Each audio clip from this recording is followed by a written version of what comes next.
Прием, прием. Продолжаем. ვაგრძელებთ?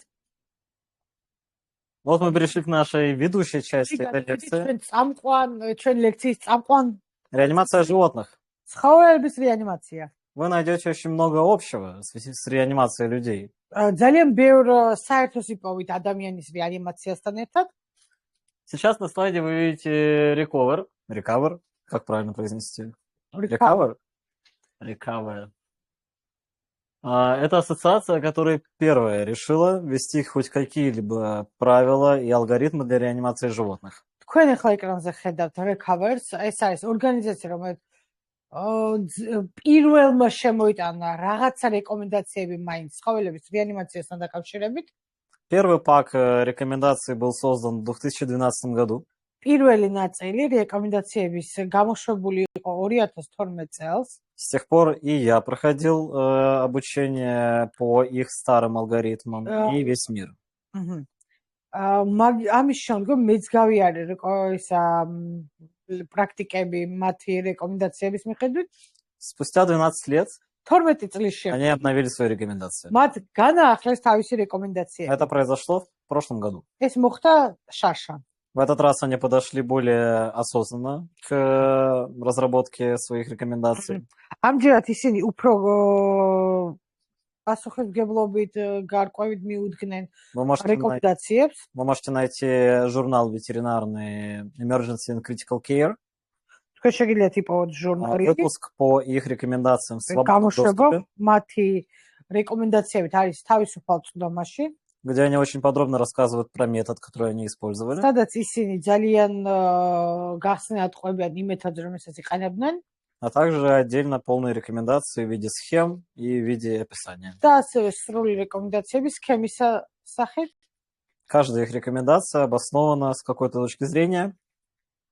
Как основной мотив для того, чтобы строго рекомендовать какое-то действие, был связан с тем, чтобы был хороший неврологический исход.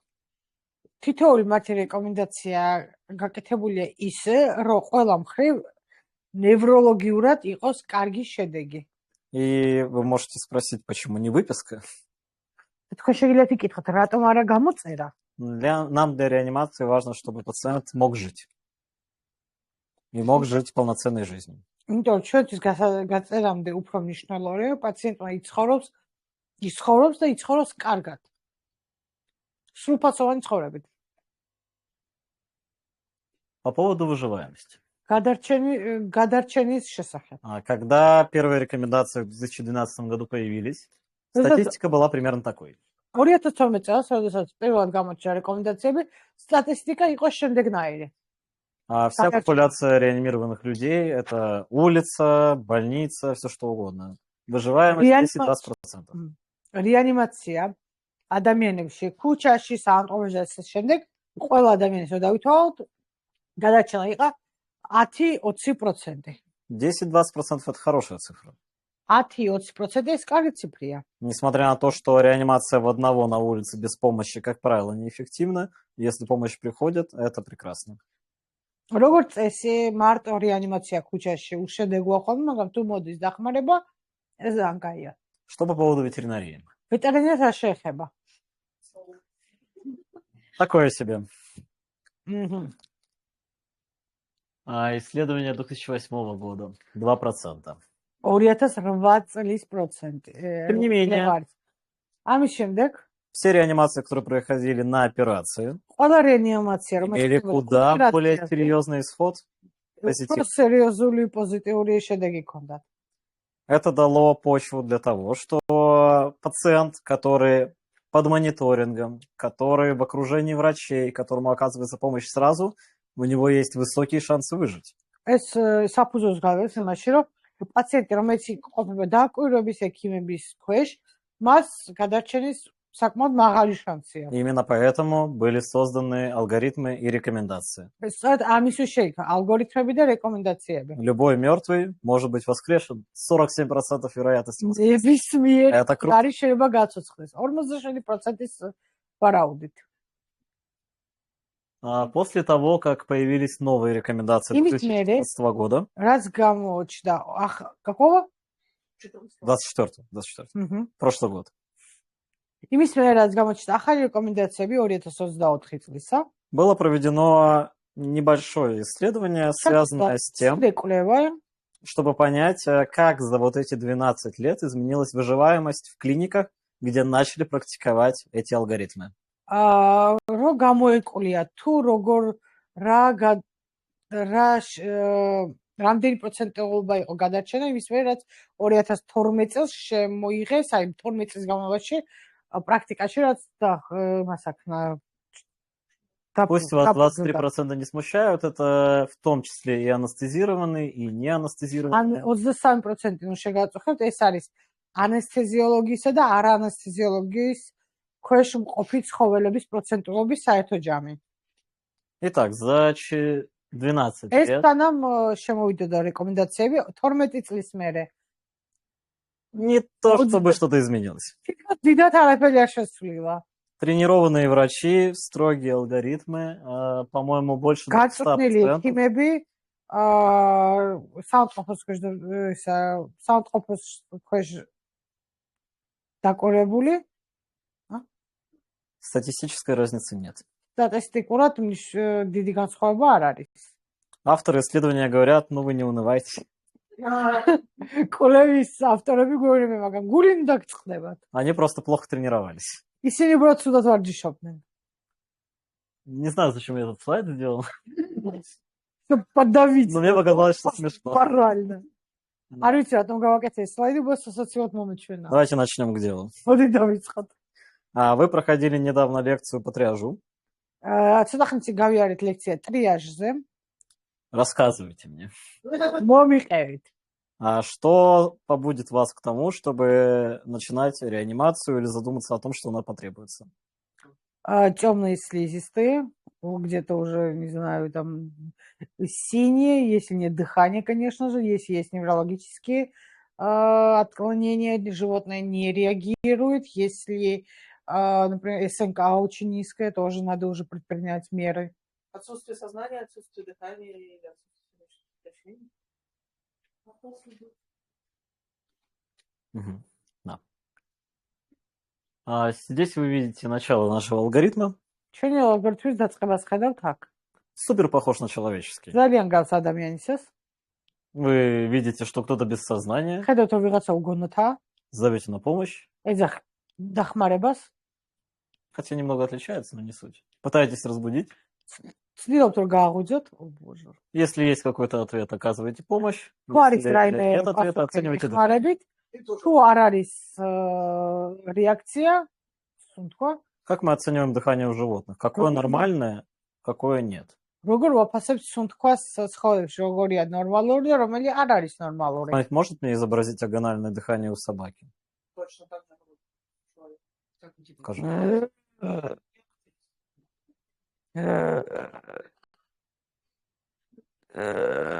Да. Примерно так. И все, сдохло. Но мы обычно на это смотрим, потом... Да. Что, кстати, неправильно. На оценку у нас есть 10-15 секунд. რეაქციაზე, შეფასებაზე გვაქვს 10-15 წამი. Если животное не дышит, თუ ცხოველი არ სუნთქავს, что делаем? რას ვაკეთებთ? Начинаем с обжечки, зовем и... Надо освободить дыхательные пути, как говорит Джуба. Какие еще варианты? Мгм. Сразу компрессия. И Обязательно должен убеждаться в отсутствии, насколько я помню, пульса для того, чтобы начать компрессию. Ты ими хуже, скорее всего, не сделаешь. А если у тебя пациент без дыхания и без сердцебиения, то ты больше времени потеряешь, выясняя, есть ли у него пульс. По поводу освобождения дыхательных путей, это хорошее замечание, потому что у людей все начинается с дыхательных путей в большинстве случаев. Но алгоритмы 2024 года немного изменились. Я раньше всем рассказывал, что у нас есть 3 системы: кровь, сердечно-сосудистая, дыхательная, неврологическая. И если одна из них отказывает, то мы начинаем реанимацию. По современным рекомендациям это очевидно, но сердечно-сосудистую мы больше не оцениваем. Если раньше я мог рекомендовать, оно, кстати, молчит. ну, я отключилась. Адре, წინა ლექციასთან თუ შევიძახდით, რომ ვაფასებდით, я помню. Я краем уха слушала. Если თუ ვაფასებდით სასუნთქ სისტემას, სისმომარაგების სისტემას და ასევე ნევროლოგიურ იმას, ახლა არა აუცილებელი შევაფასოთ სისმომარაგების სისტემა. Сейчас мы не оцениваем пульс у этих животных. ახლა არ ვაფასებთ ცხოველებში პულს. Не оцениваем слизистые, температуру. არ ვაფასებთ ტემპერატურას, ლორწოვან გარსებს. Не дышит или дышит агонально, начинаем реанимацию. არ სუნთქავს, ან სუნთქავს არგონალურად, ვიწყებთ რეანიმაციას. Как выглядит реанимация? როგორ გამოიყურება რეანიმაცია? Мы сейчас говорим про контекст клиники. ჩვენ ახლა ვიძახით კლინიკის У კონტექსტში. нас есть люди, всегда в доступе, пару метров есть человек. ჩვენ ყოველთვის ყავს ახლოს ადამიანები, რამოდენიმე მეტრი და არის ადამიანი. Чуть позже я расскажу про другой вариант. ცოტა მოგვიანებით მოგიყვებით სხვა ვარიანტის შესახებ. Но когда мы имеем команду врачей, а мы команда врачей, და იმიტომ რომ როცა ყავს ექიმების გუნდი და ჩვენ ვართ ექიმების გუნდი, то мы не обсуждаем никакие приоритеты. Все делается одновременно. არანაირ პრიორიტეტებს არ განვიხილავთ. ყველაფერი კეთდება ერთდროულად. Один человек начинает компрессии, ერთი ადამიანი იწყებს კომპრესიას, другой начинает интубацию, освобождение дыхательных путей. მეორე იწყებს ინტუბაციას და სასუნთქი გზების გამოთავისუფლებას. Идеальная команда 3 человека. იდეალური გუნდი არის 3 ადამიანი. 2 человека, 1 человек сильно хуже. ორი ადამიანი, ერთი ადამიანი, Больше 5 человек тоже иногда проблема. 5 ადამიანი ზოგჯერ პრობლემაა მაინც. И вот такими вот значками в презентации я буду отмечать моменты, которые отличаются от предыдущих рекомендаций. და აი ესეთი სიმბოლოთი მე აღნიშნავ იმ მომენტებს, რომელიც განსხვავდება წინა რეკომენდაციებთან შედარებით. Потому что кто-то тут был на моей предыдущей лекции, кто-то читал рекомендации старые. იმიტომ ვიღაცა წინა ლექციას ესწრებოდა, ვიღაცა კითხულობდა რეკომენდაციებს ძველებისა. И я еще раз напомню, первое отличие – больше не оцениваем пульс. კიდევ ერთხელ შეგახსენებთ, პირველი განსხვავება ისაა, რომ აღარ ვაფასებთ გულს სისხლთა მუშაობას. И ранее я во всех своих презентациях, обучениях реанимации всегда рассказывал про алгоритм ABC или CAB. ადრე ყველა ჩემ ლექციაში თუ მასში სწავლობაში ყვებოდი ალგორითმი, რომელსაც ქვია ABC ან CBA. Кто-нибудь знает, что это значит? CAB, прошу прощения. Мгм. А? Да, и в зависимости от того, с какой ты... Подожди, он знает. Что ты начинаешь, Так, тот хоп, вариант и есть. сосуд. Дыхательные пути. B это breathe. C это circulation. Все верно. История. В человеческих рекомендациях до сих пор вы можете увидеть დღემდე შეიძლება შეგხვდეთ. вот эту позицию ABC или CAB. ახლა შეგიძლიათ შეხვდეთ ამ რეკომენდაციებს ABC ან CAB. Она немножко проблемная стала в наше время. Проблематური გახდა დღევანდელ დღეს. Очень давно, ранее, там, 2000-е годы, было супер удобно. ადრე 2000 წლებში ძალიან ადვილი იყო. Это, согласитесь, очень такой запоминающий лозунг. Это так просто, как ABC. ძალიან ისეთი ადვილი ლოგო ქონდათ. ეს ისევე ადვილია, როგორც ABC. Airway, briefing, circulation. Оценили дыхательные ходы, начали дышать, начали компрессии. Все супер просто. ანუ შევაფასეთ სასუნთქი გზების განალობა, დავიწყეთ სუნთქვა, შევამოწმოთ циркуляция. Потом сообщество кардиологов кардиологების приняло решение, გუნდმა მიიღო что не в стационарных условиях, то есть на улице, რომ არასტაციონარულ მდგომარეობაში, ანუ ქუჩაში გარეთ, компрессии важнее. კომპრესია უფრო მნიშვნელოვანია. И мы с вами обсуждали, что мы можем только компрессии проводить, даже без дыхания. და ჩვენ განვიხილეთ, რომ შეგვიძლია ჩავატაროთ მხოლოდ კომპრესიების სუნთქვის გარეშე. И это допустимо. ეს საკმარისია, ხო? Общество реаниматологов не стало сильно париться с лозунгом и просто заменило его вот так вот. ანუ რეანიმატოლოგის გუნდმა არ დიდად დრო არ დახარჯეს ლოზუნგის შეცვლაზე და ჩანაცვლეს შემდეგნაირად. Уже не так просто звучит, честно говоря. CPR is as easy as CAB. Тем не менее, остаются вопросики. И они до сих пор существуют между педиатрами, მაგის ქვეშ ბოთლი არის ეს ветеринарами и взрослой медициной. Мяу, я забыл, кто это в чате, сказала, что у детей рекомендуется 15 к 2. Это не безобосновательные ან рекомендации. მაგალითად ბავშვებში რეკომენდირებული არის 15 დაჭერა და 2 ჩასუნთქვა. ეს ურიგო არ არის, ამას აქვს თავისი აზრი. У людей и у детей, как правило, разные причины смерти. იმიტომ რომ ადამიანებს და ბავშვებს როგორც წესი განსხვავებული სიკვდილის мизези აქვთ. Взрослый мужик, девушка, დასრული которые умерли на улице, скорее всего, умрут от сердечной проблемы. სავარაუდოდ მოკვდებიან გულის პრობლემებისგან. Если это ребенок, то это чаще асфиксия. თუ ეს ბავშვია, ეს უმეტესწილად არის ასფიქსია. Если это очень маленький ребенок, то это скорее всего асфиксия. თუ ეს ძალიან პატარა ბავშვია, ეს უფრო დიდი ვარაუდია, რომ იყოს ასფიქსია. Поэтому у педиатров осталось решение, что сначала надо проверять дыхательные пути. ამიტომ პედიატრებში დარჩა ის, რომ ჯერ უნდა შევამოწმოთ სასუნთქი გზები.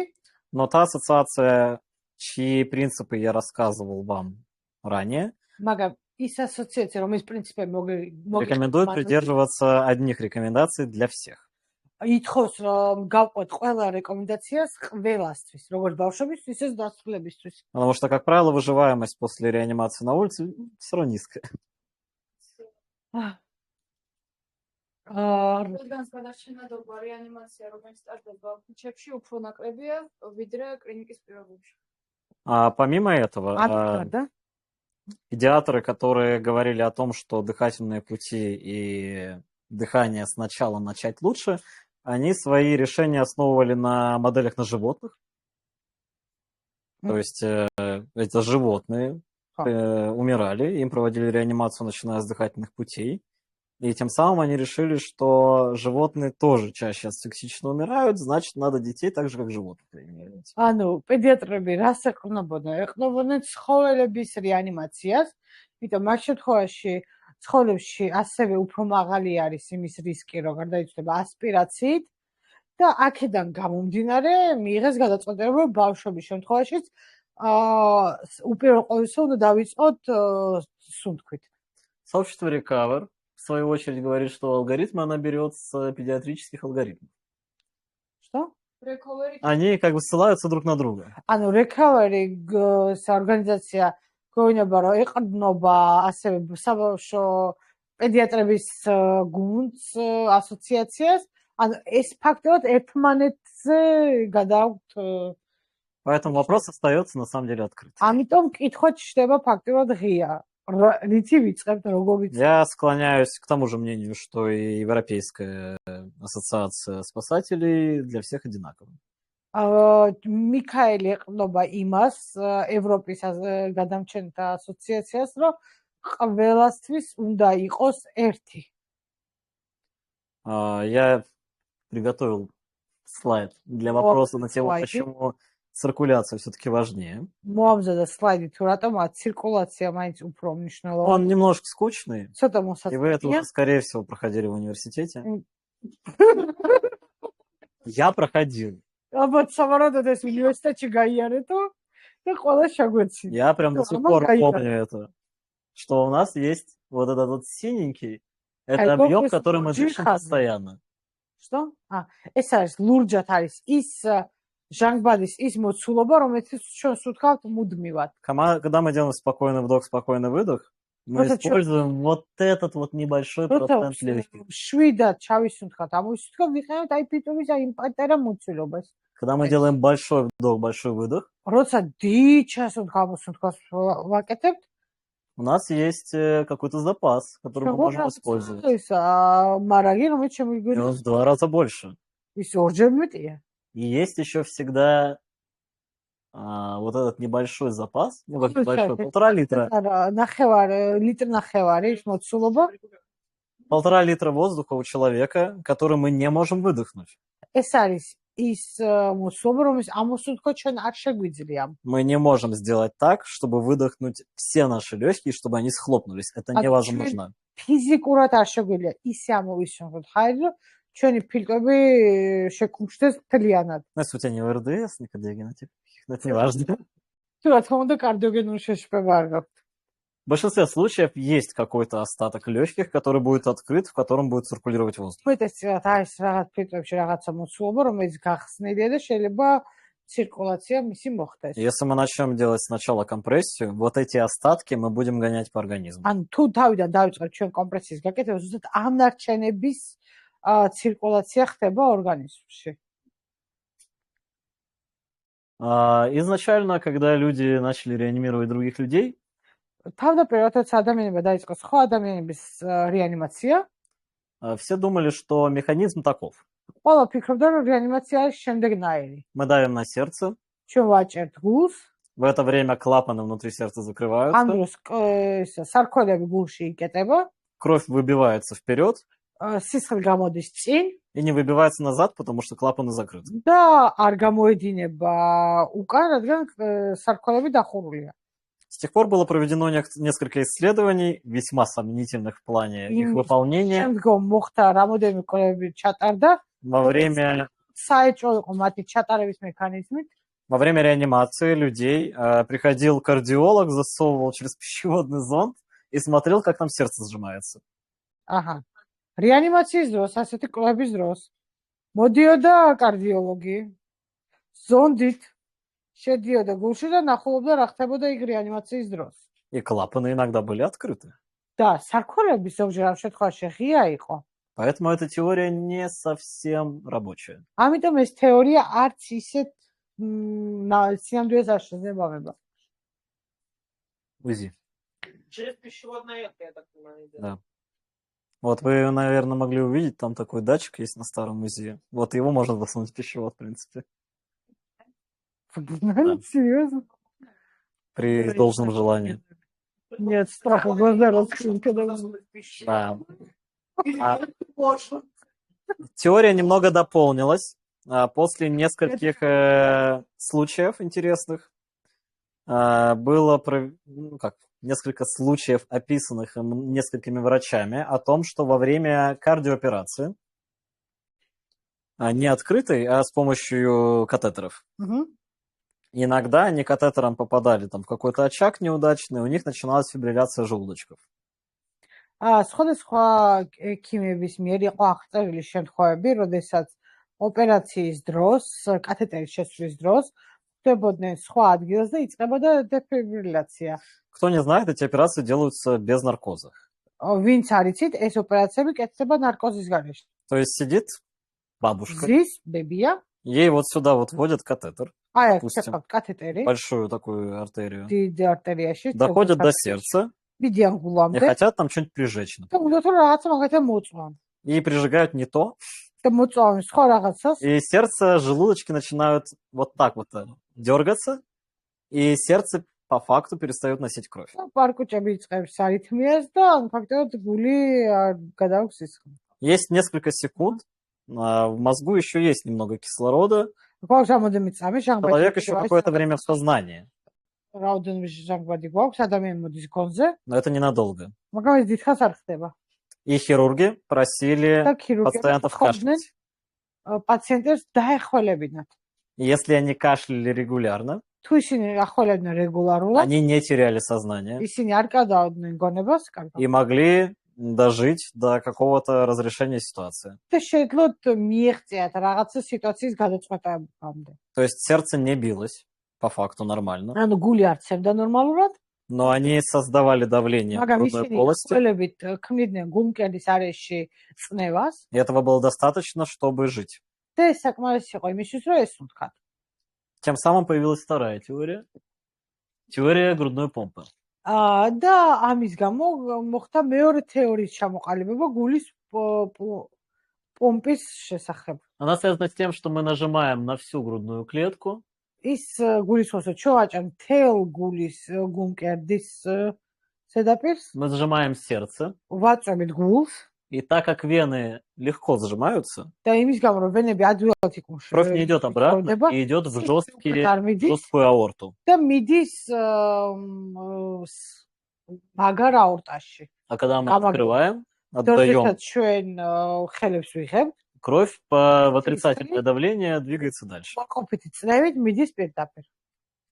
Обе эти теории работают. ორივე ეს თეორია მუშაობს. Есть мнение, что у детей больше вот это, არის თეორია, რომ ბავშვების შემთხვევაში ეს უფრო გამართლებულია, потому что грудная клетка податливая, мы прям на сердце давим. А у всех остальных грудная помпа работает в большей части, чем кардиак. სხვა შემთხვევაში კიდევ გულმკერდის პომპა უფრო მუშაობს და ბავშვების შემთხვევაში კარდიოლოგიური პომპა. Эти две теории определяют некий разный подход для животных с разной грудной клеткой и для детей. ეს ორი მეთოდი გვიჩვენებს გამოსადეგარია ბავშვების შემთხვევაში და ცხოველებში, რომელსაც სხვადასხვა გულმკერდის ფორმა აქვს. По поводу реанимации. Примерно все то же самое. იგივე არის, რაც Ведущий. ადამიანებში. 100-120 ზეწოლა წუთში. У нас есть несколько положений, в которых мы можем реанимировать. ჩვენ გვაქვს რამოდენიმე პოზიცია, Наверное, надо რომელშიც შეგვიძლია включить свет. რეანიმაციის გაკეთება. Никит, можешь свет включить здесь?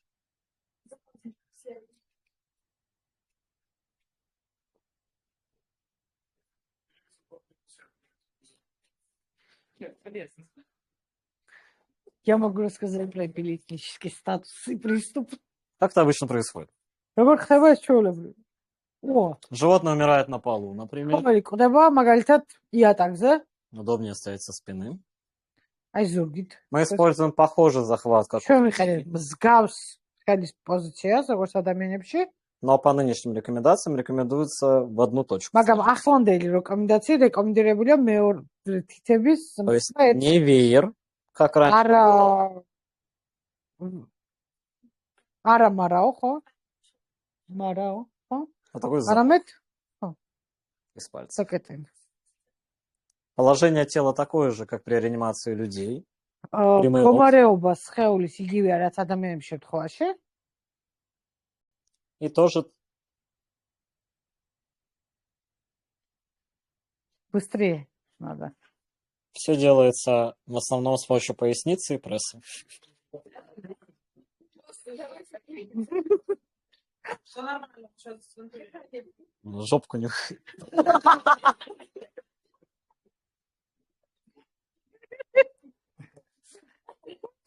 Мне кажется, это надо закончить. Забирайте.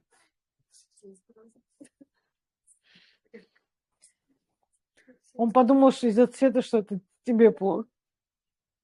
У нас есть животные, которые реанимируются на столе. Нужен, по идее, стул, конечно. Ну ладно, не суть. Не стул, стол. Да, чаще всего мелких Это животных мы стела? реанимируем на столе. Важный момент. უმეტესწილად პატარა ზომის ცხოველებს ჩვენ რეანიმაციას ვკეთებთ მაგიდაზე. მნიშვნელოვანი მომენტი. Если это крупное თუ животное, ეს არის დიდი ცხოველი, больше 10 килограмм, 10 კილოგრამზე მეტი დაუშვათ.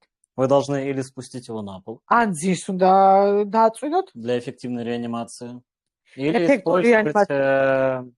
стул, например. ან გამოიყენოთ სკამი მაგალითად. То есть подняться на уровень, на котором вы сможете эффективно ისეთ использовать დონეზე უნდა იწიოთ, სადაც свое тело. ეფექტურად შეძლებთ თქვენი ტანის გამოყენებას. შეგახსენეთ, რომ ხელებს არ ვხრით. У мелких животных такой необходимости нет. პატარა ცხოველებში ეს აუცილებლობა არ არის. Возвращаемся к презентации. Можно убрать свет? Также 25-20 нога. Что расскажу? Скорость такая же, 100-120. По поводу скорости ее тренировки. სიჩქარე და მისი ვარჯიში. После того, как мы закончим теоретическую часть, თეორიულ მხარეს ამორჩებით, я вам покажу два метода, на которых вы можете тренировать свою скорость. განახებთ ორ მეთოდს, რომელზეც თქვენ შეიძლება თქვენი სიჩქარეზე ივარჯიშოთ. Первое – это использовать музыку, პირველი ესაა გამოიყენოთ, рекомендованную для реанимации. რომელიც რეკომენდირებულია Сейчас их რეანიმაციის. много. Я люблю Stay Alive. და ბლინი или использовать метроном. Я использую метроном. Оба варианта релевантны. Мгм. Не пух, блин. Звучит быстро. Сколько?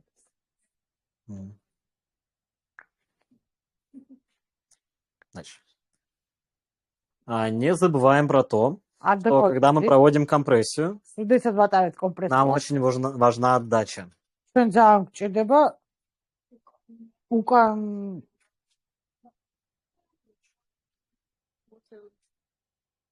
Когда უკუჩვენება. мы сжимаем сердце, Блин, не знаю. мы выталкиваем кровь к органам, ანუ ჩვენ ორგანოებთან მიგვაწოდებს სისხლს დაჭერის დროს, но мы сжимаем сосуды сердца. მაგრამ ჩვენ ვავიწოვებთ გულის სიზარღვებს. Во время нажатия сердце не кровоснабжается. ან დაჭერის დროს სისხლის მომარაგება გულის სისხლის მომარაგება არ ხდება. Во время реанимации самый большой Реанимация эпизод, просто когда сидите, кровоснабжается сердце, это во время отдачи. ანუ როდესაც გულის სისხლის მომარაგება ხდება, ყველაზე დიდი მომენტია ეს დეკომპრესაციის პერიოდში, ანუ როცა ხელი ამოღვა. Что у человека, что у животных. როგორც ადამიანში, ისე ცხოველში. На видео, на гифке, ვიდეოზე вы видите аппарат Лукас. თქვენ ხედავთ ლუკას аппаратს.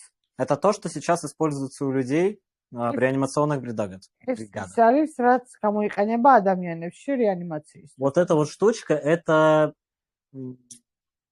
прилипалка, присоска. ეს არის მიწებებული ვით არის რა, ვანტუს ხო? ვანტუს. Как вантус, да. Поэтому он и с силой вдавливает, и с силой выдавливает. ამიტომ ის ამავდროულად როგორც ძალით აწובה, ისე ძალით ამოაქვს. ანუ ფაქტობრივად მიწებებულია გუმკერზე. Рекомендации Recover исследовали применение Лукаса на животных. ანუ გამოიკვლია ეს სხვა ორგანიზაციამ ამ აპარატის მოქმედება ცხოველებზე И это не было успешно. და ეს წარმატებელი იყო. В первую очередь из-за того, что размер аппарата не позволяет использовать его для всех. პირველ რიგში იმის გამო, რომ აპარატის ზომა არ გვაძლევს საშუალება გამოიყენოთ ის ყველა ცხოველზე И во-вторых, вот эта вот присоска не присасывалась. და მეორედ ეს ვანტუსი არ წებდება ცხოველის სხეულს. Да. Да. Надо сразу.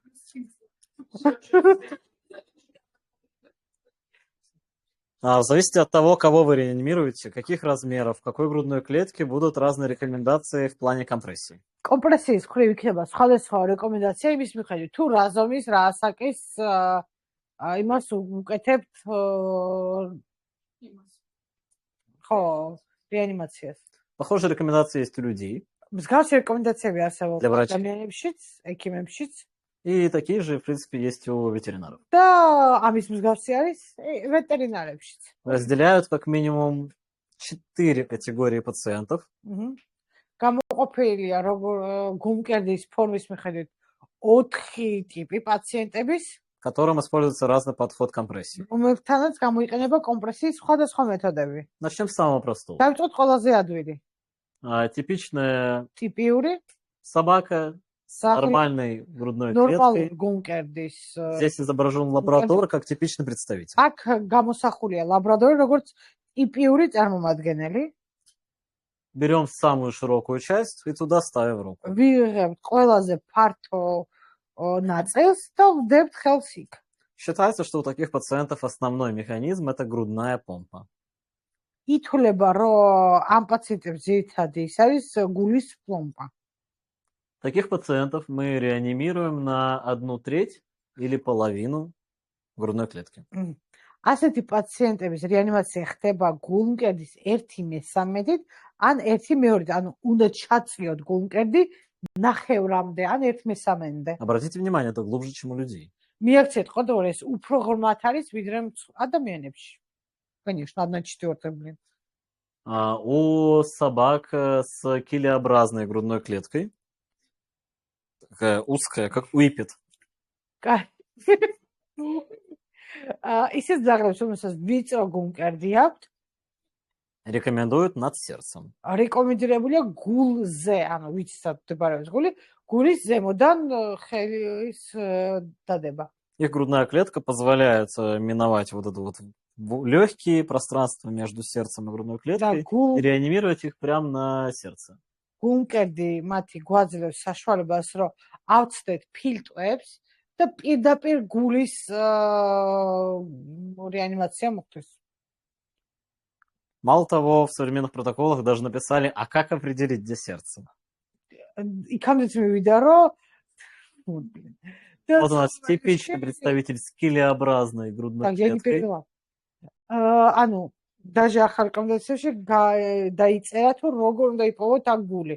აი ტიპიური წარმომადგენელი ესეთი გულმკერდის. Мы представляем, делим грудную клетку на 3 части. სამ ნაწილად უნდა გავყოთ. И отводим локоток და до пересечения 3. იდაყვე მიყვავს მესამეს მასზე, გადაკვეთაზე И вот тут будет сердце. და აი მანდ იქნება გული.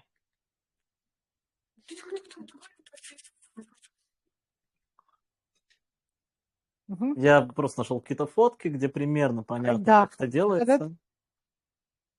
Разделяем на 3 части. 1, 2. И где пересечение, вот локоток. Здесь еще проще. Сразу логоток указывает. Да. Там еще цвет другой пошел. Бочкообразные собаки. Бочки с магуари цхолеби. А как у людей? Французские бульдоги, английские бульдоги английский бульдог. И все, что хорошо лежит на спине. А здесь я хочу обратить ваше внимание, кто знает старые рекомендации. Есть отличия. Да. Во-первых, рекомендация в том, что мы их начинаем реанимировать все равно на боку. ანუ რეკომენდაცია ისაა, რომ მათ რეანიმაციას ვიწყებ მაინც გვერდულ პოზიციაში. Как обычную собаку. როგორც ჩვეულებრივი ძაღლს. Это связано с тем, что интубация на спине у брахицефалов сводит успех к минимуму. ეს იმასთანაა დაკავშირებული, რომ ინტუბაცია, ანუ მილის შადგმა ბრახოცეფალებში ზურგის позиციაზე მინიმუმამდეა დაყვანილი. Помимо того, что вот так башка будет трястись. გარდა თავის ქნება იქნება სულ. Там еще есть часто брахицефалический синдром, и это сложно. ანუ ხშირად გვაქვს ბრახიცეფალური სინდრომი, თუ რეანიმაციაზე და ანესთეზიოლოგების გამოსვლა მოვითმინეთ, გემახსოვრებათ რა განსხვავებაა და როგორ ხდება მათი ინტუბაცია. После того, как мы их интубировали, იმის რაც ინტუბაცია მოხდა, если пациент хорошо, устойчиво лежит на спине, თუ პაციენტი კარგად მყარად წევს ზურგზე, мы можем их перевернуть შეგვიძლია გადავატრიალოთ и качать как человека. და გავაგრძოთ მისი მუშაობა როგორც ადამიანებში. На такую же глубину, как человек. იგივე სიღრმეზე, რაც ადამიანებში. Почему? Рάτом. Нет, я думаю, это просто положение. Те, там качали на боку, поэтому можно было сильно. Сердце И, скорее всего, можно травмировать что-то еще. Просто расположение такое, как у людей. Надо же создать эффект помпы, и, видимо, нет необходимости больше давиться. Ну, зачем? Ну, типа, куда? В какой смысл? Если это тяжело, ты же на груди ударишь. Потому что на животе более плоская. Я говорю, то, что можно что-то сломать. То есть у остальных она более плоская. Да, все ответы правильные. Во-первых, да, может что-то сломать. კი, შეგვიძლია რაღაც მოვტეხოთ. А во-вторых, когда мы реанимируем на боку, და როდესაც ჩვენ ვაკეთებთ у нас сердце რეანიმაციას, между легкими გული находится. არის ფილტვებს შორის, Нам надо давить сильнее, ჩვენ чтобы ძლიერ пробиться до легкого, დავაწყოთ, რომ до сердца. გულამდე მივახციოთ ზეწოლა. Когда мы реанимируем на спине, როცა ზურგზე ხდება რეანიმაცია, сердце между костью грудины и позвоночником. გული არის გულმკერდის ძვალსა და ნეკრებს შორის. Оно между двумя очень жесткими структурами. ანუ არის ორი საკმაოდ მყარი სტრუქტურულ შორის. Во-первых, да, мы будем его легче продавливать. კი, უფრო გაადვილებული იქნება მისი ფუშვა Во-вторых, более глубокое, действительно более травмоопасно. და უფრო ღმას თუ გამოვიყენთ, უფრო ტრავმის რისკი იზრდება.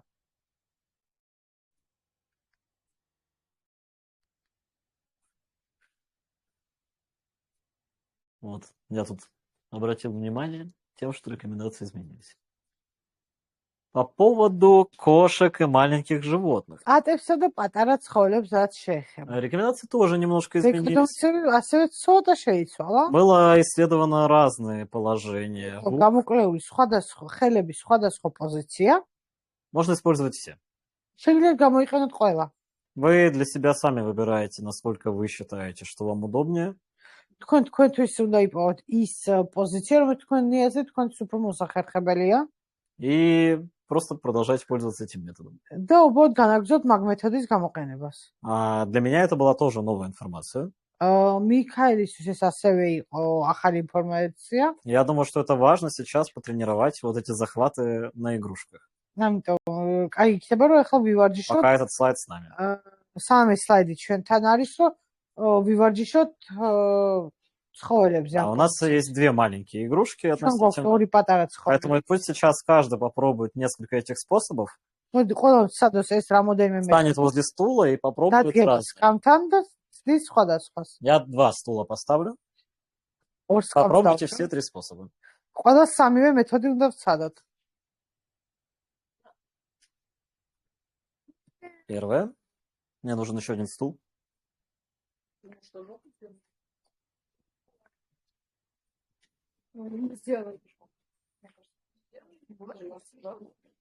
Начинайте.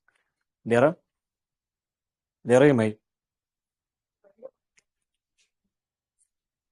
Вам будет удобно? Лучше, наверное, смотреть сюда и пробовать.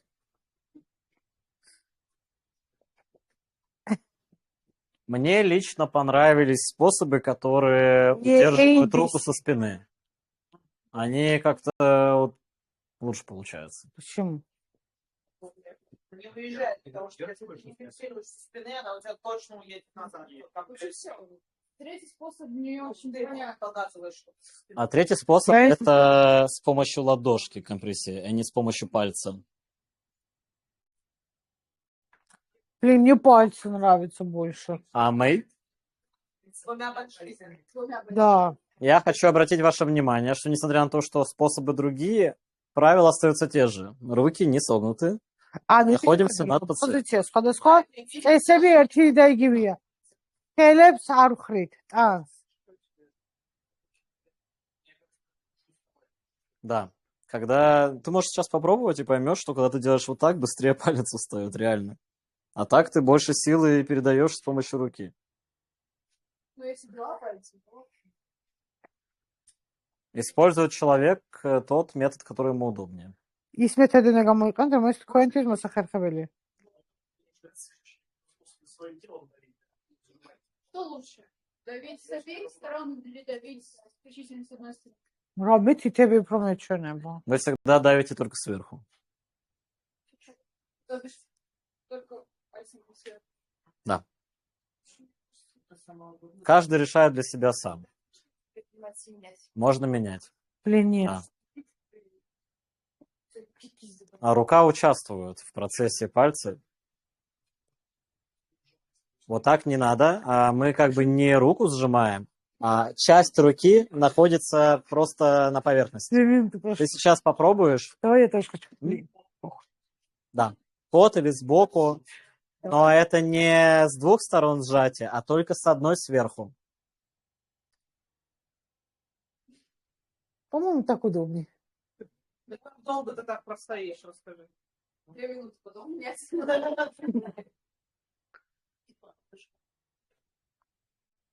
Да. У маленьких животных остается та же компрессия.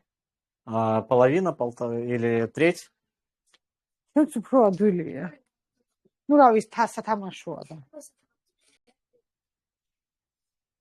Так, Вы можете даже на своем кроксе тренироваться, просто у меня только 2 Просто игрушки было. тренировки.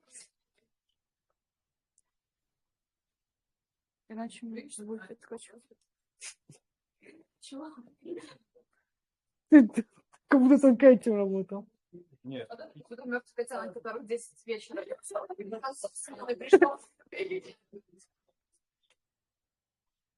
Такого берешь Женя? хвост и... Это без 10 10. Никто не задал вопрос, но я на него отвечу. Если это будет маленький французский бульдог, Кто если можно вот так вот. Şeklete sigara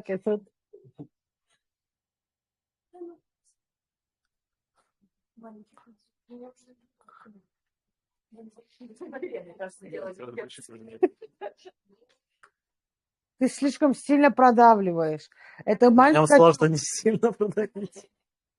Нет, я говорю про единорога. А, 1/3 или 1/2 продавливаешь. да. Но сейчас я не буду докапываться до глубины. До глубины я буду докапываться на практике. То, что у меня было. Лера? Лера Болюх. Давай, собирай. Спит? Нет? Джуба? Так, Нини? Реанимируй. Все кошки в Тбилиси в проекте. Да, Лер, ты делала синтез, он умирает, давай. А у тебя только владелец и ассистент. А у тебя никого, ты Пекина начали отдыхать.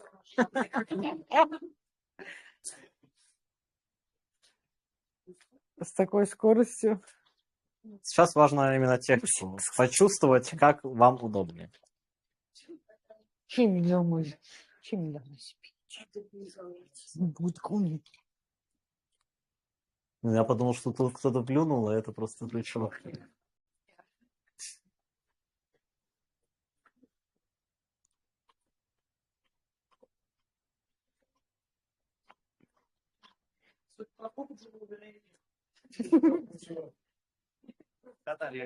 Ну, они в целом... Да, мне тоже все 3 понравились.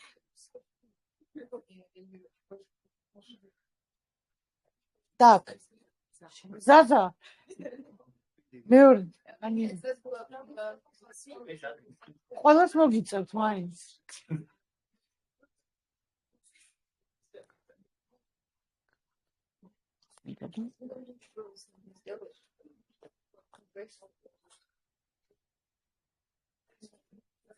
Я не скажу. Он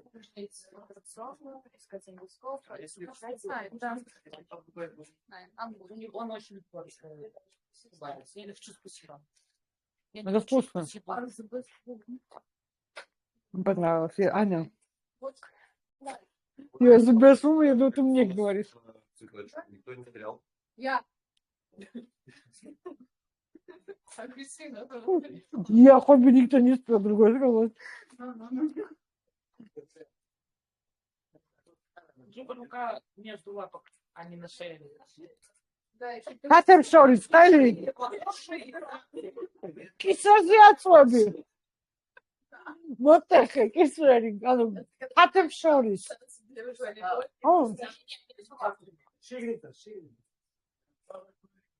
Толик! Все, Все, Толик, Соля. Третью картинку сделала.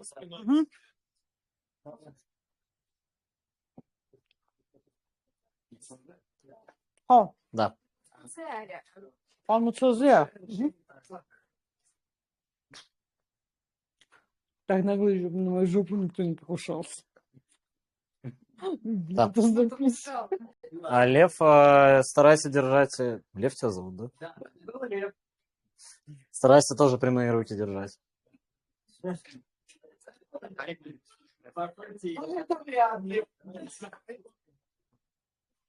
Подвинуть, да?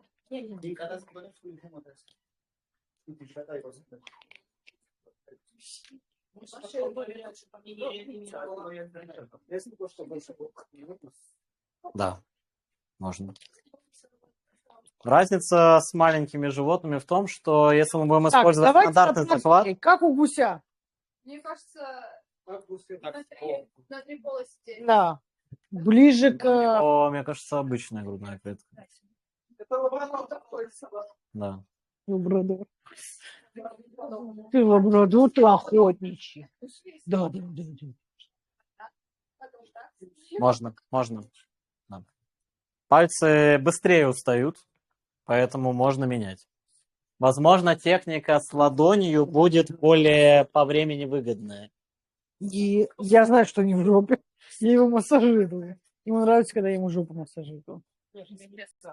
Крестец, да. Мне бы так жить. А?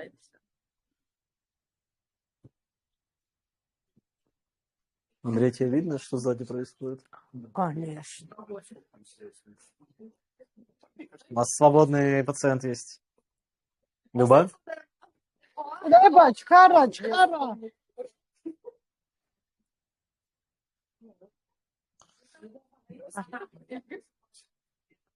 Мэй, местечко человеку.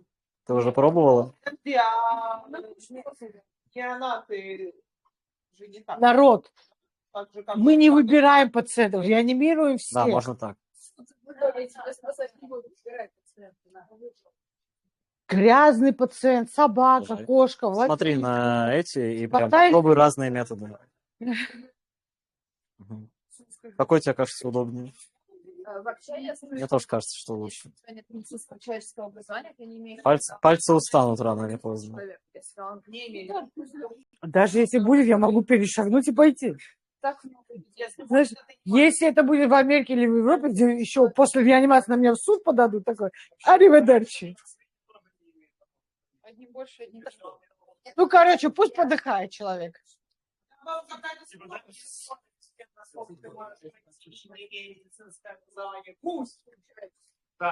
В России спорно. В России не очень, но, наверное, Лера знает. Это Швепс. Хочешь? Что она делает? Не дозволяется. Можешь Швепс? Да. Я люблю Швепс. Да, просто. Ну, я люблю джин. Добавить джин. Я такого не пробовал. Лимончик. Джин тоник? Реанимировать человека каждый может. Это еще алкашка. Не хватало. Да. В депрессию упасть. Нет. Еще один. Ты можешь этого не делать, но ты Нет. можешь это делать, и Это лучше это делать. Ты можешь спасти Где ты кому-то купишь жизнь. алкогольные лимонады? Даже если сломаешь ребра. Тебя никто не засудит. Оказание первой помощи не преследуется. Запомним, что ты любишь швепс. Не всегда, типа, знаешь, иногда я такой, типа, хочу просто залиться. Настя, ты попробовала? Просто хуям, а иногда я такой, типа, Сидишь там, думаешь, я тебя не вижу. настроение. Ты тот самый кардиолог, который через пищеводное эхо делал во время реанимации. Ты не заебалась переводить? Очень сильно. Еще я не кашлять, не пернуть нельзя из-за этого. А сейчас со мной ничего такого нету. Я отдыхаю. Все попробовали? Ты не можешь? Мне интересно. А давайте поднимем руки, кому Да. больше понравился первый. Да бывает. Кому больше понравился первый способ? Поднимите руки. Мне все три. Кому второй? Кому третий? Я согласен с вами. Третий, мне кажется, эффективнее в плане энергосбережения. Чередовать можно.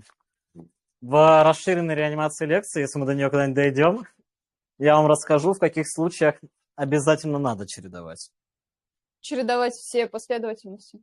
თუ მივალთ იქამდე, რომ უფრო გავრცობილ ვერსიას ლექციის მოусმენთ, აგიხსნით იმას, რატომ და როგორ უნდა შევცვალოთ და სხვადასხვა პოზიციებში გავაკეთოთ რეანიმაცია ამ ხელების მიხედვით. А что, куда-то она нудилась? Да, она есть. А, хорошо. Итак, компрессия. Компрессии делаются с частотой 100-120 под песенку или метроном. на глубину 1/3 или половину, или 25% на спине. И один цикл компрессий, один цикл реанимации полный – это 2 минуты. То есть вы должны быть способны 2 минуты проводить компрессию. კომპრესიას რაც შეეხება, ისევე როგორც ადამიანებში არის 100, 120, მიმდინარეობს 2 წუთის განმავლობაში 25% ან 1/3, ან 1/4. ეს იმას ნიშნავს, რომ უნდა იყოთ მზად და უნდა შეგეძლოთ 2 წუთის განმავლობაში ადეკვატურად ჩაატაროთ რეანიმაცია. Почему не 5 минут или не минута? რატომ არა 5 წუთი, რატომ არა 1 წუთი? Как вы думаете? როგორ ფიქრობთ? А почему не 1 минуту?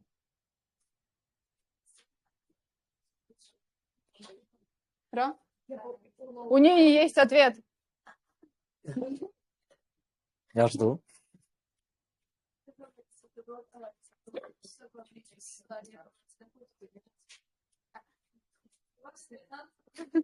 Меня попросили не оглашать. Ладно. Были исследования, где люди реанимировали 2 минуты, 3 минуты, 5 минут. И даже если речь шла о 3 минутах, но обратите внимание, это люди, там сложнее, на каждые 30 секунд эффективность продавливания была ниже на 10%. Даже если бы был натренированный человек.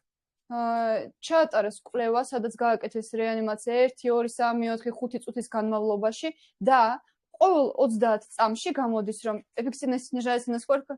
На 10%. ყოველი 30 წამის განმავლობაში ეფექტურობა მცირდება 10%-ით. Да, речь идет об усталости. და საქმე ეხება დაღლილობას. А если меньше? Опять же, есть исследования. Все это не просто так. Есть каждая пауза с полной остановкой кровообращения для того, чтобы вернуть адекватное коронарное кровообращение, то есть чтобы кровь в сердце с постоянной скоростью начала крутиться, надо 60 секунд реанимации. რატომ 2 წუთი? ეს არ არის საიდანღაც უბრალოდ ციდან მოსული ციფრები. იმისათვის, რომ გავაკეთოთ ისე, რომ გულმა ადეკვატურად დაიწყოს მუშაობა, გულით უმბავდეს სისხლს ისე, როგორც საჭიროა, არის საჭირო 60 секунд, 60 წამი. То есть, когда мы начинаем реанимацию, что-то нормально получается только через минуту. ანუ, როდესაც ვიწყებთ რეანიმაციას იმ წამიდან, მხოლოდ 1 წუთში გვაქვს შანსი იმისა, რომ რაღაც ნორმალურად წავა. И в итоге получается, что во время 2-минутного цикла наиболее эффективное кровообращение во 2 минуту. ანუ, ეს ნიშნავს იმას, რომ ყველაზე ეფექტური პერიოდი, დროის პერიოდი რეანიმაციის დაწყებიდან არის 1 წუთიდან 2 წუთამდე. Каждая пауза – это цикл заново. ყოველი პაუზის შემდეგ ეს ციკლი თავიდან კეთდება. Поэтому 2 минуты. ამიტომაც 2 წუთი. А когда проходит 2 минуты, როდესაც გადის 2 წუთი? как правило, идет проверка ритма. როგორც წესი, უნდა შევამოწმოთ რითმი. Жив пациент там или что-нибудь еще. ცოცხალია პაციენტი, რა ჭირს საერთოდ რა გვაქვს ამ მომენტისთვის. И на эту оценку у нас есть максимум 10 секунд. და ამ ყველა манипуляციისთვის გვაქვს მაქსიმუმ 10 წამი. Помимо этого, если нас несколько человек, ამის გარდა, თუ არის რამდენიმე ადამიანი, или есть врач, или лидер реанимации, თუ ყავს რეანიმაციის ლიდერი ან ექიმი, и он видит, что спасатель устает, და თუ ხედავს, რომ ადამიანი, რომელიც ტუმბავს, დაიღალა, он может во время цикла сделать смену. მას შეუძლია თვითონ რეანიმაციის цикლის დროს გააკეთოს ცვლილება ადამიანების. Но такая смена не больше 1 секунды. თუმცა ეს ცვლილება არ უნდა მოიცავდეს 1 წამზე მეც. Это важно. ეს მნიშვნელოვანია. Кто-то начал компрессии, уже их делает. ვიღაცამ დაიწყო კომპრესია, უკვე მას აკეთებს. Другие спасатели начинают обеспечивать дыхательные пути и дышать. სხვა მაშველები აკეთებენ რას? წვდომას სასუნთქი აპარატამდე წვდომას და სუნთქვას პაციენტის მაგივრად. Здесь на слайде я еще раз отметил, что никаких остановок. კიდევ ერთხელ არის აღნიშნული, რომ არავით არ გაჩერება. Я видел такие ситуации, когда идет реанимация, врач интубирует и говорит, что «а можешь не компрессировать, я ничего не вижу». Mhm. ბევრჯერ უნახია სიტუაცია ჩვენ ექიმს, როდესაც რეანიმაციის დროს მიდის უკვე კომპრესია და მეორე ექიმი ამბობს, რომ შეგიძლია ცოტა ხანი შეწყვიტო, ვერაფერს ვერ ვხედავ, ანუ ვერ აკეთებს ინტუბაციას, მაგრამ არასწორია. И это сложно. და ძალიან ძნელია, ვიცით. Во время компрессии голова вот так болтается. კომპრესიის დროს თავი ესე იქნება. Поэтому интубацию должен проводить самый опытный член команды. ამიტომაც ინტუბაცია უნდა ჩაატაროს ყველაზე მართალია. Остановка. Don't stop death. Yeah. Как проводится интубация? როგორ მიმდინარეობს Я ინტუბაცია? не буду описывать технику. Рано или поздно вы будете это делать сами. ტექნიკაზე აღარ უკვე მოგიყვებით არაფერს, რადგანაც ადრე თუ გვიან თქვენ თვითონაც ისწავლით მწარი გამოცდილებით. Что важно? რა არის მნიშვნელოვანი? Для хорошей, эффективной интубации нужно 2 человека. კარგი ეფექტური ინტუბაციისთვის აუცილებელია 2 ადამიანი. Это та причина, по которой 3 спасателя наилучший вариант. ეს არის მიზეზი იმისა, რატომ არის ყველაზე ეფექტური და კარგი 3 ადამიანი ბრიგადაში. В итоге 1 человек начал компрессию. როგორც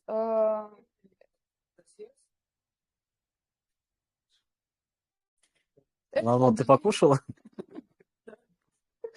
Вы можете или смениться, или пока эту часть будет я Мэри. плохо перевожу, Нет, хорошо. Просто чтобы вы не перебивали. поэтому я сижу. Пусть она меня не перебивает.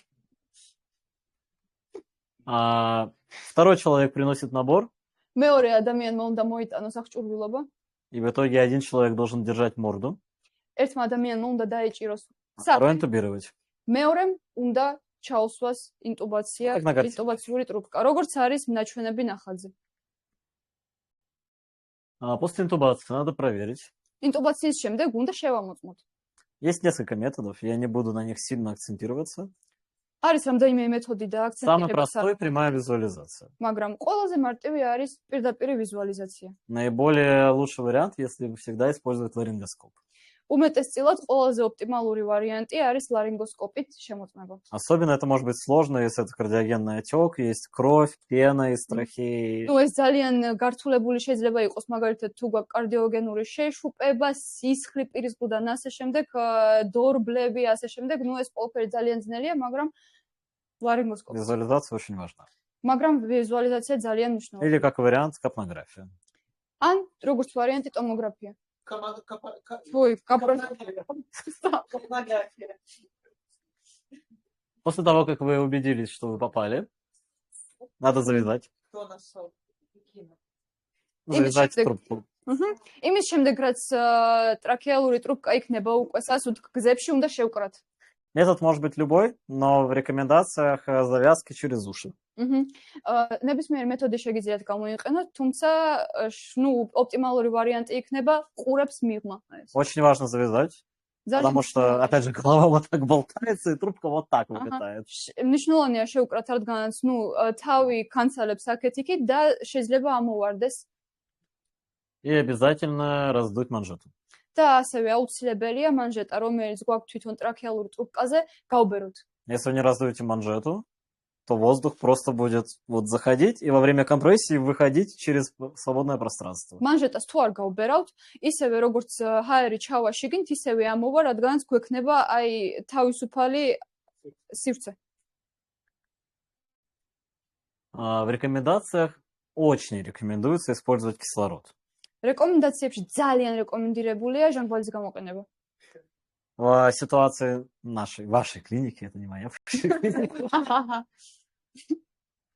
кислородный концентратор. ჟანგბადის კონცენტრატორი. Очень важный момент устройства мешка амбул. К сожалению, у нас недостаточно времени, чтобы я вам показал все подробности, но я акцентируюсь на важных моментах. Сейчас принесу пару мешков. ძალიან მნიშვნელოვანია თვითონ ამ მეშოკის ინსტალაცია. მეშოკი როგორ აკეთებთ? ბალიში. ტომარა ხო აი თვითონ მაღაზია ამბობ მეშოკ. პარკის ტომარის კი ანუ ინსტალაცია ყველაფერს დეტალებს ვერ განახილეთ, თუმცა ნუ უმეტესწილად ყველაფერს აგიხსნით, ეხლა წავიდა რომ მოიტანოს 2 ცალი. мешок. Картошку мешок можно? Сейчас на каждый ряд дам по мешку. მე მეგონა მეორე მეშოკი. Моменты, на которые надо обращать и во время реанимации, и вообще по жизни. მომენტები, რომლებსაც უნდა მივაქციოთ ყურადღება მხოლოდ რეანიმაციის დროს არა, საერთოდ ცხოვრებისეულად. Это часто упускается. Вот этот клапан, он не просто так. ეს მუხრუჭი უბრალოდ არ არის. На нем вы можете увидеть циферку, если посмотрите. На маленьких это 40. თუ დახედავთ, შეგიძლიათ нахოთ სხვადასხვა ციფრები, ყველაზე პატარა იქ მაგალითად ხელში რო უჭეროს, ეს არის 40. На больших 60. დიდებზე 60. Мне кажется, его нет. Это интуитивно можно покрыть. Да, он отломан. Ее надо выкинуть. Ее надо выкинуть, если он отломан. Это Алибис. Кайф. Зачем этот клапан нужен? Этот клапан ограничивает давление в мешке. Если он закрыт, а его можно закрыть, я очень обеспокоен этим моментом на наших амбушках. Если его полностью закрыть по часовой стрелке, то можно создавать огромное давление внутри пациента. თუ ამ მუხრუჭს მთლიანად დავხურავთ და მთლიანად იხურება კიდევაც, მაშინ შევქმნით ძალიან მაღალ წნევას А здесь клапана нет. შიგნით. Вы как пользуетесь амбушками? Да, они ими не пользуются, они так лодыш. Можно? Да, сейчас умирает, когда на машине реанимации. Вот рабочая амбушка. Ура! Представим, что здесь моя рука, это легкие пациента. Я могу создавать огромное давление, пока пациент не лопнет. წარმოვიდგინოთ, რომ ხელი იყო პაციენტების ფილტვები. Если клапан закрыт. თუ მუხრუჭი დაკეტილია, ჩვენ შეგვიძლია შევქმნათ იმდენად მაღალი pressure, რომ წნევა, რომ შეგვიძლია გავხეთქოთ პაციენტი. Я очень хотел принести шарик, чтобы типа надуть его, и он лопнул. ძალიან უდოდა ბუშტის მოტანა, რომ დაბეროს და გასკდეს, მაგრამ Он лопнется на меньшем давлении, поэтому ничего не получилось. აჰა, მაგრამ გასკდებოდა უფრო ნაკლებ წნევაზეც კი, ამიტომაც Так что представьте, что ваш пациент это шарик, и если вы закрыли клапан, он лопнет. ამიტომაც წარმოიდგინეთ, რომ თქვენი პაციენტი არის ბუშტი და თუ მთლიანად დახურეთ მუხრუჭი, მაშინ გასკდება. Клап...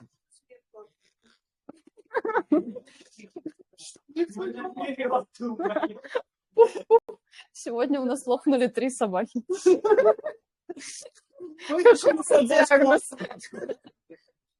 Когда клапан открыт, вы можете его проверить себе в руку подуть. როდესაც მუხრუჭი ღია, შეგიძლიათ შემოწმოთ მიადოთ ხელზე და Лишнее давление будет сбрасываться через этот клапан. Как понять, что лишнее? Типа больше 40? Да. Все вот эти вот, здесь 60 на нем написано, и оно сбрасывает это давление. Ага. Считается, что больше 60 точно разорвут легкие вашего ანუ пациента. 60-ზე მეტს არ ვაყენებ. То есть ставим 40, не больше. Здесь всегда на амбушках только один вариант давления. დიდ ამბუზე ვაყენებ 60, პატარაზე 40. თუ У ვაყენებ нас рабочая амбушка. კატა გასკდება. Попробуйте. Попробуй закрыть себе в руку и попробуй открыть себе в руку. Попробуй Рабочая? попробовать на себе. Дай попробую. Отлично. У вас не рабочая, по-моему, да? Don't work. Дует, звук делает. Ну все, в этом смысл. Амбушка, пошли, что сделал.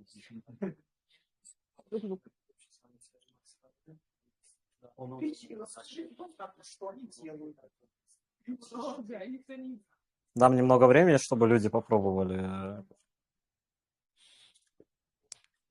Теперь собака не Я не знаю, зачем он нужен. У людей можно создавать давление больше. Что там? Выше? Больше. ადამიანებში რა თქმა უნდა შეგვიძლია დავაყენოთ უფრო მეტზე. А для чего? Ну, потому что человек больше. Например, если выбирать легкие со сниженной растяжимостью и А есть возможность рекрутинг маневра, но я бы его на амбушке, наверное, не делал. либо да, напряженные гидроторы. Зачем нужен клапан, который можно закрыть? Вот это для меня вопрос. რისთვის არის მუხრუჭი საჭირო, რომელიც იკეტება და დაკეტვამ შეიძლება ესეთი რაღაცები გამოიწვიოს? По крайней мере, в ветеринарии нам такой не надо. ვეტერინარიაში მსგავსი რამ არ გვჭირდება.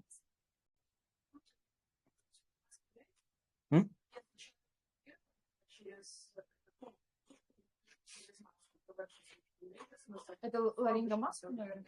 Нет, это обычные маски, их же часто... Да, кстати. Через... Катя сказала хороший вариант, когда через маску. Но через маску лишнее давление будет просто через маску спускаться. Мгм. Вот и ответ. Прекрасно. Да, аппликация меньше. Так, там амбушки по людям ходят?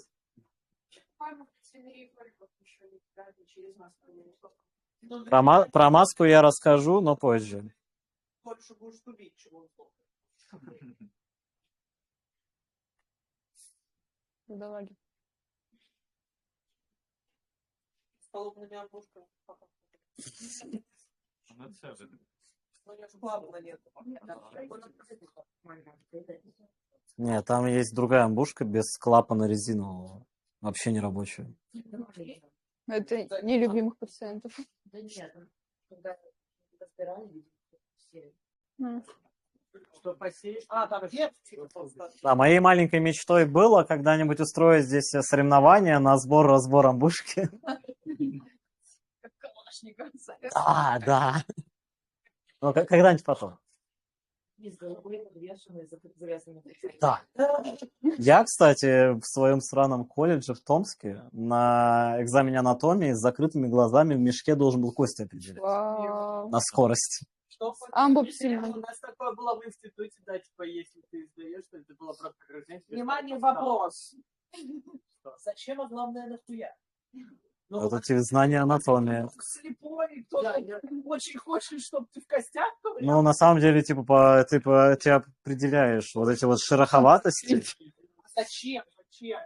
Ну, круто. В целом, да. Все пощупали амбушки. Амбушки все пощупали? Мне стоит перевести. Амбушки все пощупали. ყველამ მოკიდა ხელი ამბუს პარკი არ მინდა ბარათით გადავიხდი. Все, что я знаю в магазине. Второй момент. Использование кислорода. Часто во время реанимации мы очень акцентируемся на пациенте, на реанимации и забываем делать все необходимые вещи. მეორე მომენტი ეს არის ჟანგბადი. ხშირად როდესაც ვაკეთებთ რეანიმაციას, უბრალოდ ფოკუსირდებით უბრალოდ რეანიმაციაზე და გვაუწყდება სხვა ბევრი რამის გაკეთება. Поток максимальный. ჟანგბადის მიმოქცევა მაქსიმალური. Потому что он идет в мешок, а не в пациента. რადგანაც მიდის ჯერ ამბუში და არა უშუალოდ пациентში. Вот этот, который... Переносной. Логично, что Ну, его лучше вообще не использовать. Но Он выдает максимальное количество кислорода только на 2 литрах в минуту. Поэтому этого будет, скорее всего, недостаточно, только если у вас очень маленький пациент. он пока тебя амбу наполнил. Но он вообще не наполнит амбу. Ты дышишь быстрее, чем он будет наполнять. И использование дыхательного мешка. Я думал, что... და ასე უნდა გამოვიყენოთ სასუნთქი მешуки. Я думал, как бы объяснить, нафиг он вообще нужен, но я нашел видео. მოვусმინოთ ვიდეოს. Оно очень старое. Ну, ძალიან ძველია, თუმცა უყურეთ. Я тогда требую. Можете смотреть на амбушку и увидите эти клапаны.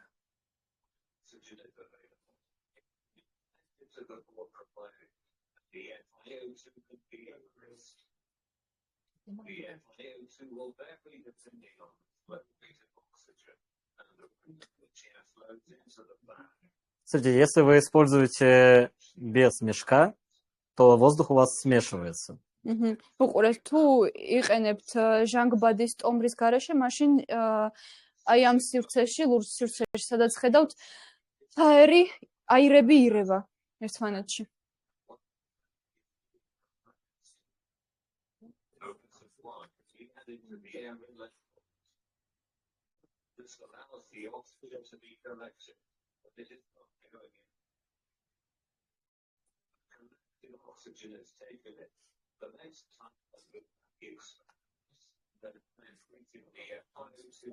Используя мешок, вы сможете повысить количество кислорода в мешке.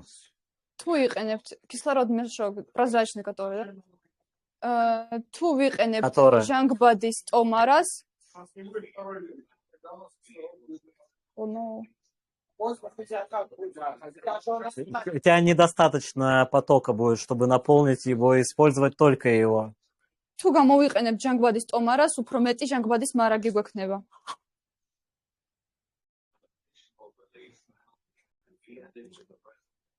У тебя один вдох – это где-то пол-литра за секунду, а кислород нам подает 5 литров в минуту.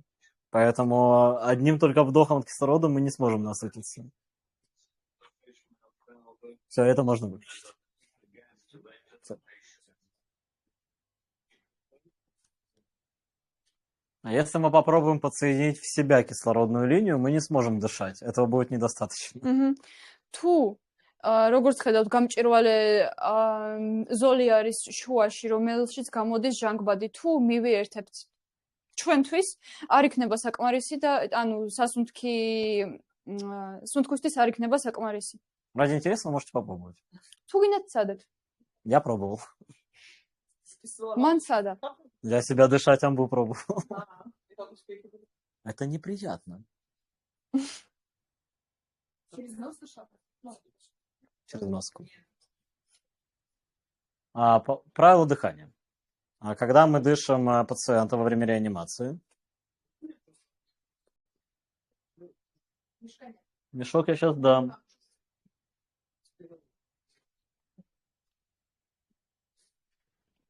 სუნთქვის წესებზე მოყვება ახლა.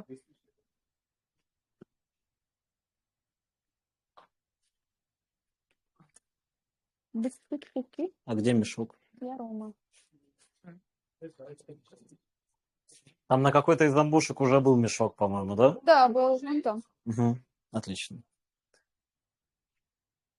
В отличие от реанимации людей в одного и реанимации неинтубированных пациентов, мы не прекращаем компрессии, когда дышим.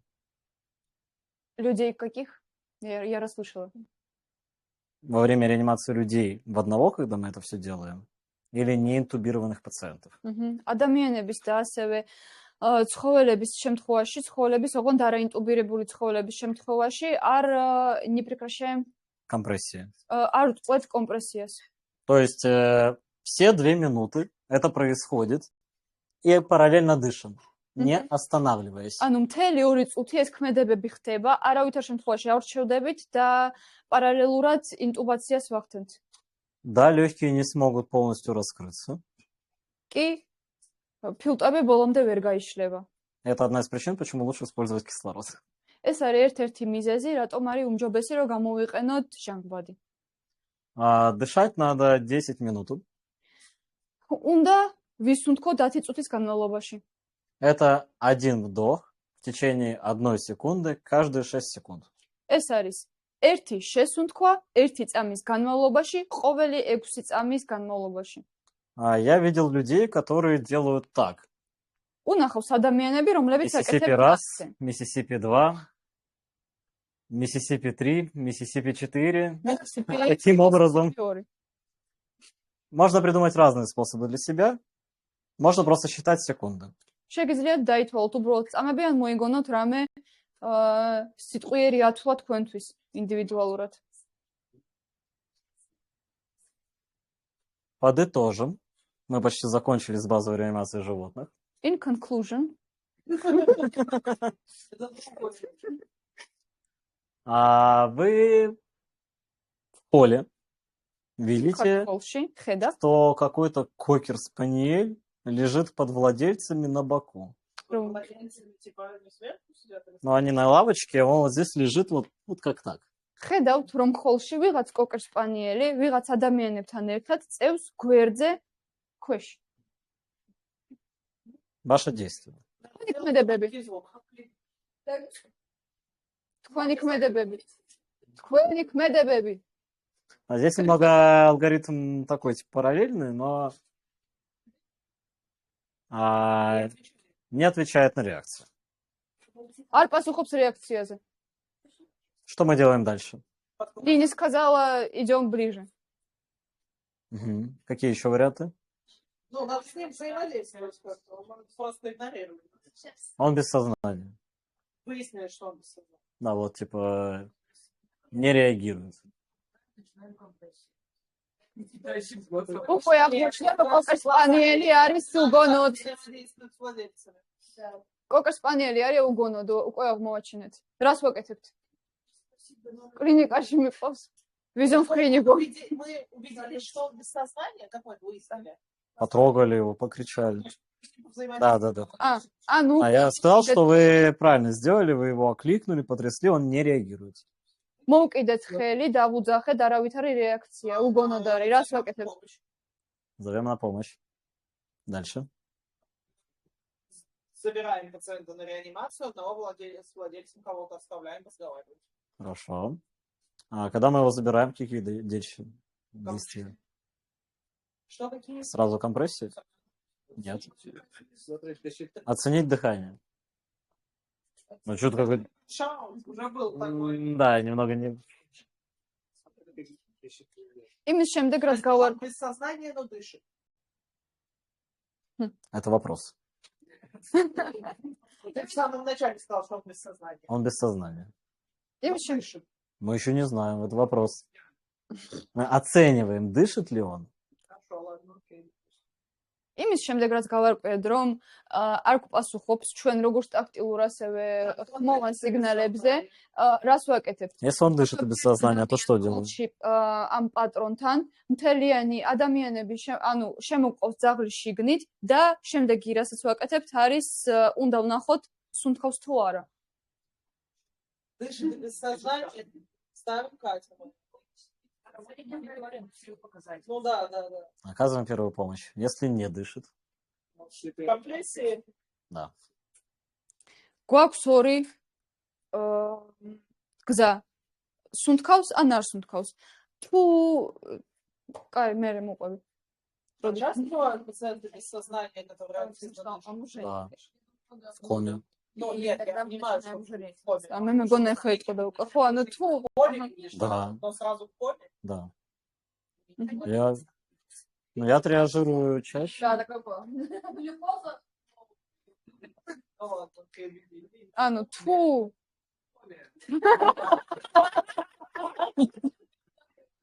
Все это время думают, кого-то в поле на помощь зовет.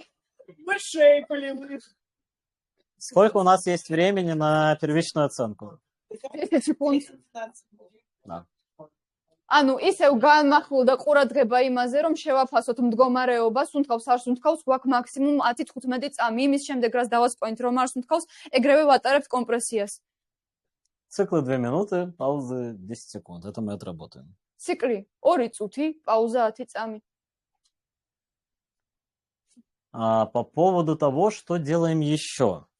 რაც შეეხება იმას კიდევ რას გვაკეთებთ Мы привыкли, что если начинается реанимация, то очень много шумихи, надо все делать, вводить что-то в катетер и так далее.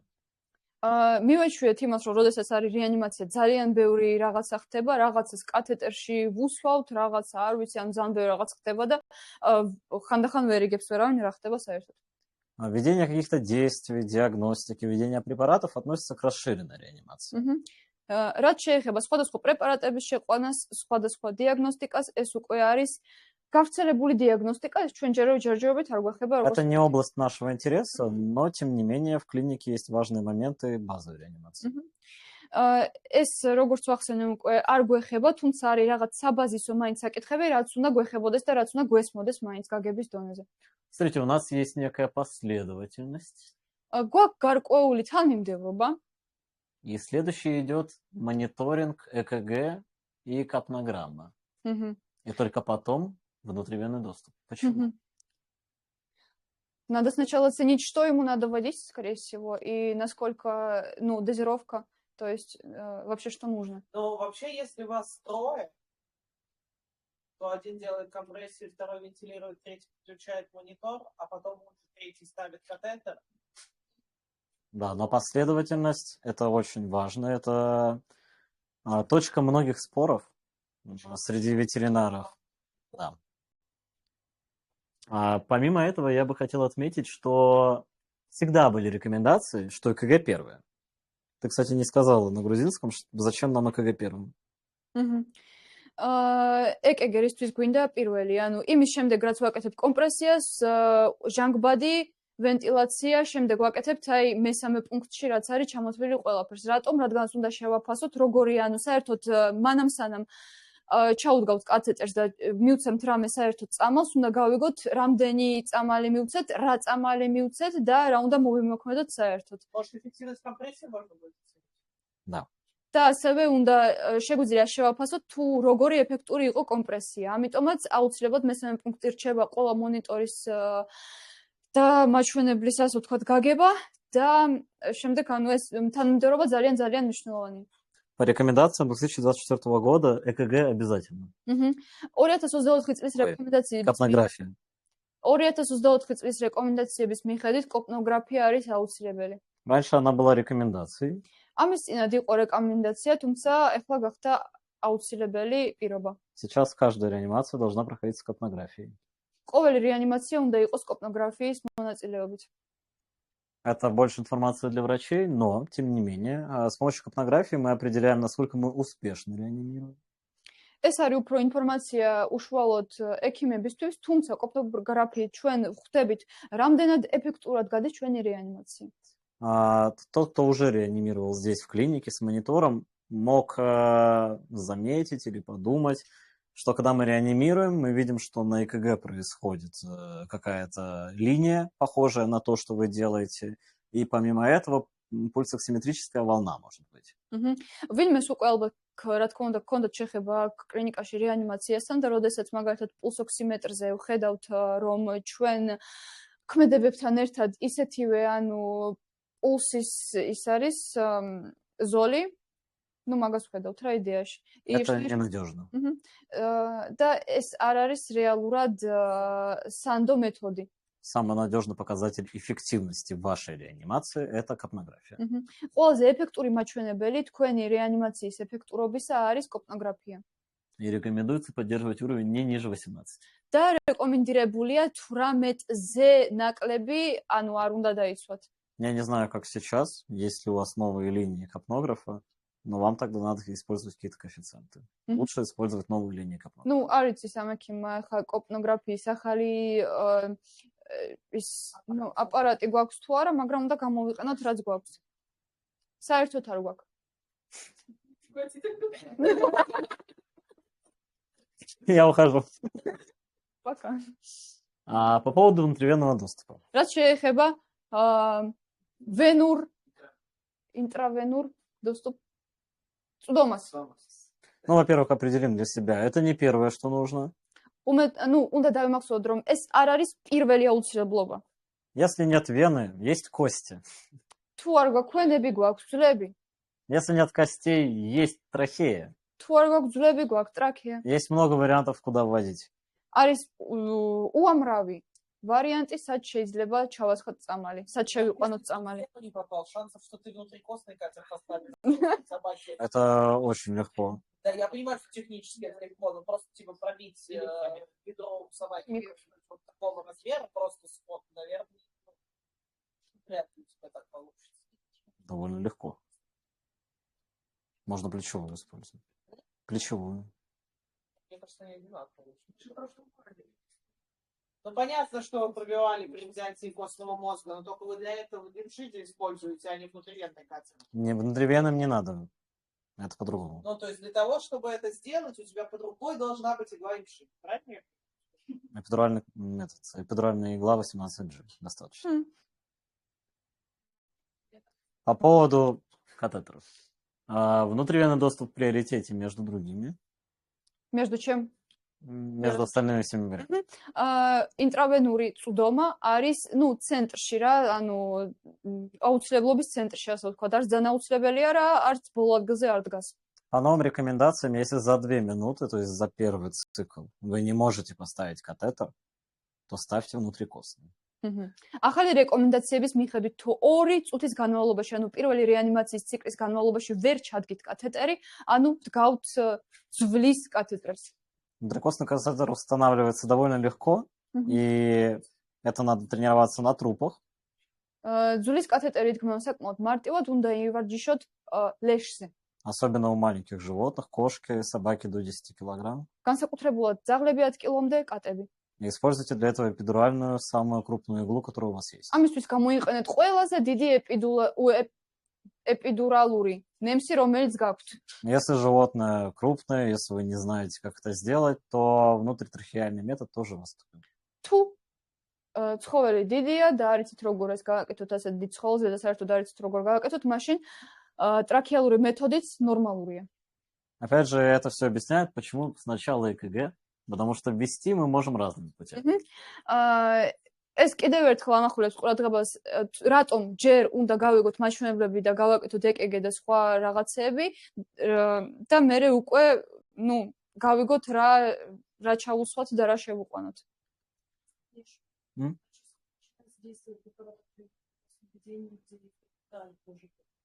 В трахею мы можем не все вводить. Внутрикостно быстро, да, как вена. Внутрикостно не все рекомендуется вводить, но во время реанимации почти пофиг. ასევე ნახსენები იყო ის, რომ ანიამ კითხა, თუ რამდენად სწრაფად მოქმედებს ძვალში და კათეტერი, პასუხი არის ისევე სწრაფად, როგორც ვენაში.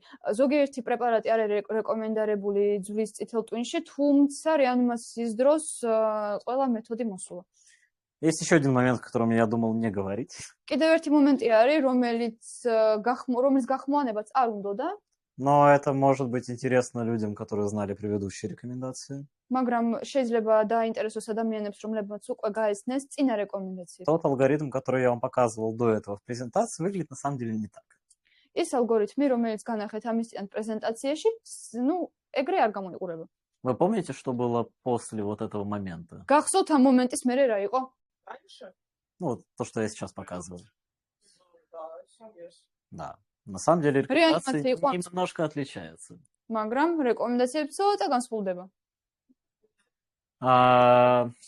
Ассоциация Recover предлагает в зависимости от количества спасателей предпринимать разные действия. Recovery-ს ასოციაცია გვთავაზობს მშველელთა რაოდენობის მიხედვით განსაზღვროთ როგორ ვიმოქმედოთ. 2-ზე მეტი და 1 როგორც ხედავთ. Если вы один, თუ ხართ ერთი, то сначала вы оцениваете дыхательные пути. თუ ხართ ერთი აუცილებელია ჯერჯერობით, ჯერ შეამოწმოთ სასუნთქი გზები. В стационаре это может быть подавился едой, это может быть рвота, особенно после операции. სტაციონარში ეს შეიძლება იყოს გადასცა საჭმელი, ოპერაციის მერე აღებინა, ან უბრალოდ აღებინა. Поэтому если вы один, посмотрите, что во рту. ამიტომაც თუ მარტო ხართ, ჩახედეთ პირში, რა აქვს მას პირში. Вы не должны интубировать или пытаться сделать вдох, просто посмотреть, что во рту.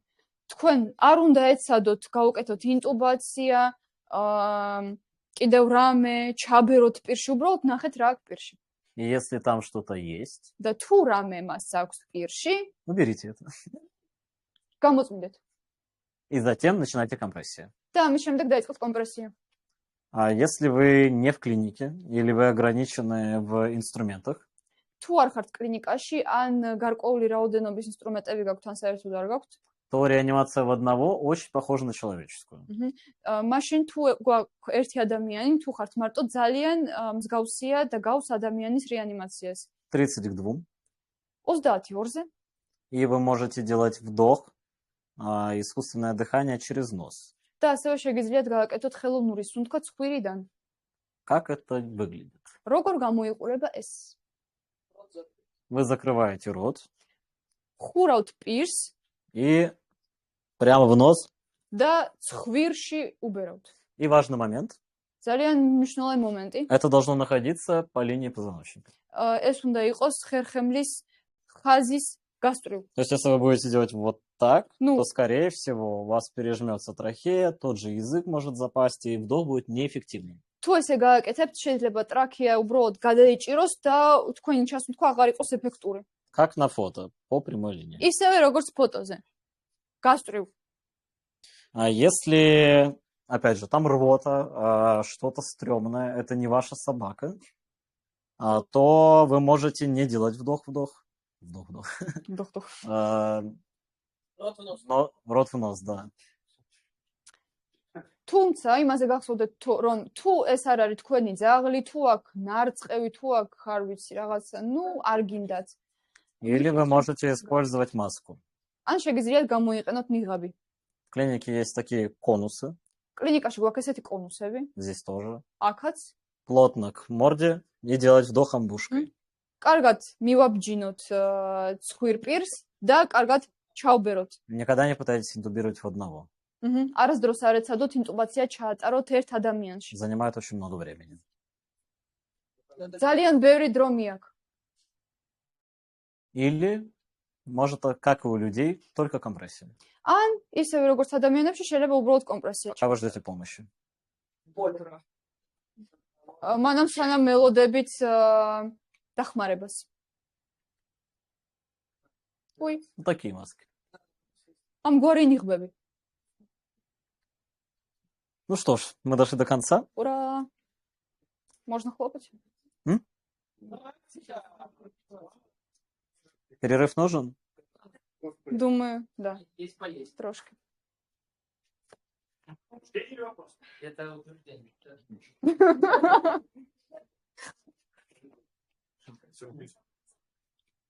Что делать?